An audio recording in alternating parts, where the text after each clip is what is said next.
السلام علیکم ورحمۃ اللہ۔ معزز دوستو، مکۃ المکرمہ سے مدینہ طیبہ کے سفر کے دوران تقریباً 100 کلومیٹر سفر کریں تو ایک وادی آتی ہے، وادی عصفان۔ یہ وادی قدید سے پہلے ہے۔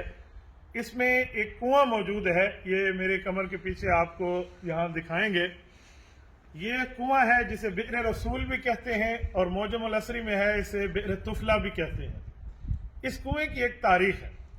رسول اکرم صلی اللہ علیہ وآلہ وسلم حدیبیہ کے سفر میں جب یہاں سے واپس تشریف لے کر جا رہے تھے تو آپ علیہ الصلوۃ والسلام نے اس جگہ آرام فرمایا۔ یہ پوری وادی ہے، اگر یہ ساتھ آپ کو دکھا سکیں، یہاں رسول اللہ صلی اللہ علیہ وسلم اور حضور اکرم صلی اللہ علیہ وسلم کے صحابہ کرام نے آرام فرمایا ہے۔ یہ باہر بھی حویلی موجود ہے، ان کے ساتھ اللہ کے رسول نے آرام فرمایا۔ آرام سے اٹھنے کے بعد جب پانی کی ضرورت پڑی تو صحابہ کرام اس کنویں پر تشریف لے آئے۔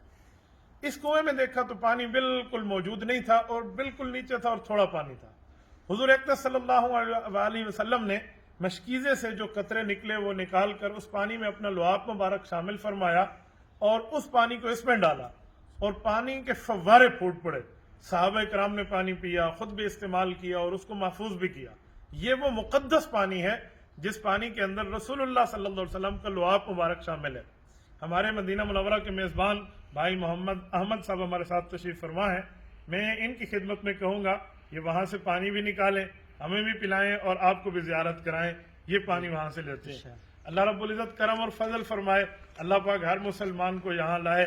ایسا مقدس پانی، ایسا معمر پانی، بابرکت پانی اللہ ہر مسلمان کو عطا فرمائے اور نصیب فرمائے۔ جی اللہ اکبر کبیرہ، بہت گہرا کنواں ہے اور اس سے یہ پانی موجود ہے۔ ماشاءاللہ ماشاءاللہ ماشاءاللہ، لا قوت الا باللہ۔ یہ پانی رسول اللہ صلی اللہ علیہ وآلہ وسلم کے لعاب مبارک والا، یہ دیکھیں آج تک یہ کنواں جاری اور ساری ہے۔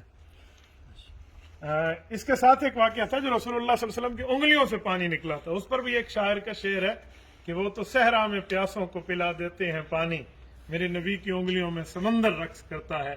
تو اللہ رب العزت نے یہ چیزیں ہمارے پیغمبر صلی اللہ علیہ وسلم کے معجزات کو محفوظ رکھ۔